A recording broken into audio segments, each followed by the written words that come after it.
Big Z Reviews. Texas Chainsaw Massacre is the newest requel or sequel reboot for a horror film. And this is kind of film that Scream was talking about. This is one of the ones that's so bad. And it is really bad. And I mean, it's not the worst Texas Chainsaw Massacre movie we've seen. That would probably be the previous one, the Leatherface, the origin story. But this is definitely at the bottom of the barrel. Hey guys, you should see this. What are you doing in our house? You really shouldn't be here.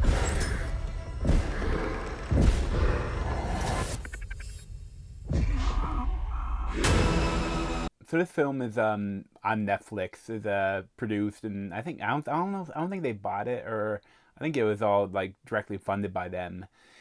And this is like kind of like a one again where a reboot sequel, where it's like a sequel to the first one. It kind of forgets everything that happened in between, and this movie is just so weird because I feel like at certain times it's like almost a parody, like it's making fun of itself. But then at other times it feels so serious that I think it's just doesn't know what tone it wants to be. Like I feel like if it wanted to be more like in on the joke, it would have been a lot better film. But then at other times it's like so serious and bad. And the weird thing is that like the whole setup, there is no setup. Like this is a very short film, but we get thrown in with these characters that are, that go in there and are doomed to die. But like they're all really cringy.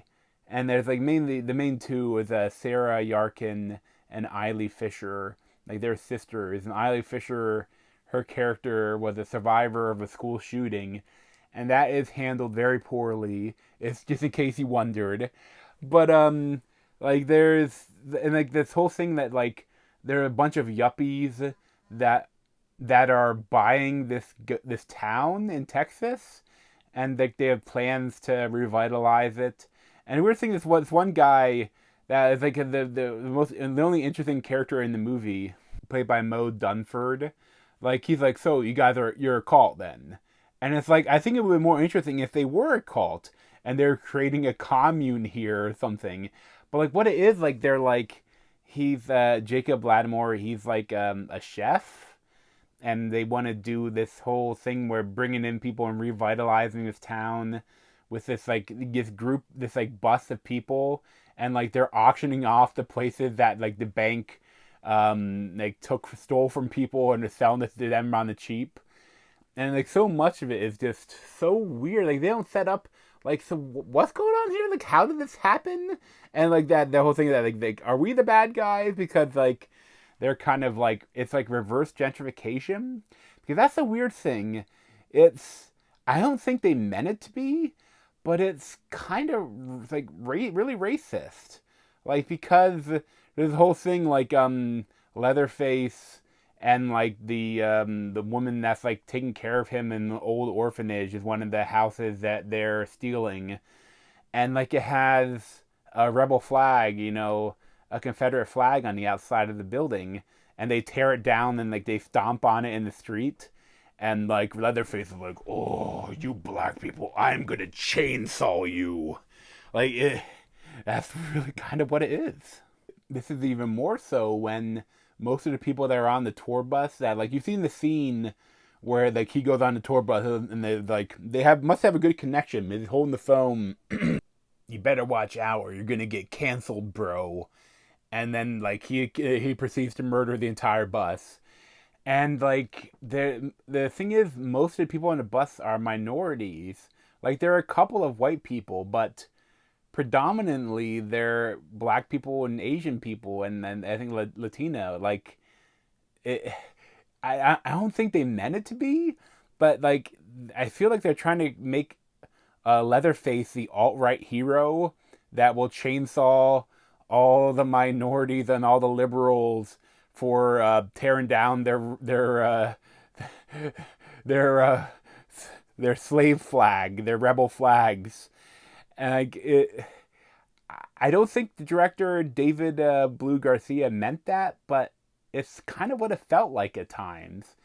And I think what I hated the most about it is like they made Leatherface is kind of like in the original. He's kind of like a tragic character because like the family is the ones that are really bad.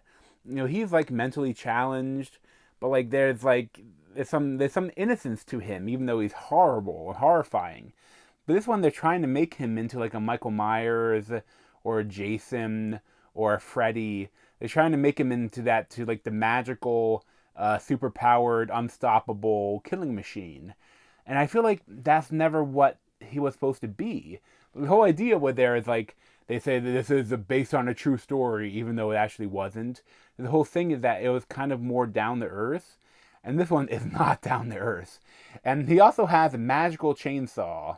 Like there's literally something that's so weird when he breaks through his like the person that is taking care of him, adoptive mother, I don't know what it actually she was to him, in her wall, and pulls out the chainsaw and doesn't like have to empty out the old gas, and put in new gas, maybe empty out the oil, put in new oil. It immediately just pulls, and then it's like, "Rrr!" And I think, oh, it's a magic chainsaw. And it's just it's funny because like it's stuff like some of the people are trapped in his house, and they're trying to sneak around, and he's like can hear a pin drop over the idling of the chainsaw. And but the thing is, like, for the actual kill scenes, some of them are really good. But again, this is a mixed bag because some of the ones are so CGI heavy and like so bad, like bad CGI. Like it's such a mix. Like there's some really good stuff and there's some really bad stuff. It's just I hate that. Like it was like I can think like there's some there if you want some there is some gore. There's some good gore. But again, a lot of it is CGI gore. But I think the worst part and kind of the most despicable part of this film is the character of Sally Hardesty, who's like the survivor from the first film. And the thing is, like they bring her back and they try to do a whole thing like in the trilogy that they're doing. The Halloween Kills and Halloween Ends and Halloween, like the trilogy they're doing now, like the whole bringing back the person from the original ones and having her fight the bad guy again, like but the thing is that actress died. She died a couple years ago, so they recasted her with a woman named Olwen Fiore. And like they kind of set up. I was like, okay, this guy could be kind of cool. Like she was like, I guess it'll kind of like they ruined her character a little bit. But like she was so traumatized by it. I guess now they turned her into a hero character where like she became a Texas Ranger and has pursued Leatherface her entire life. And then like you see her like it's kind of badass thing. And then when the spoiler for the film, but when she actually gets to the town. What it feels weird. Like they feel like they're making fun of her. Like she's so bad at what she does.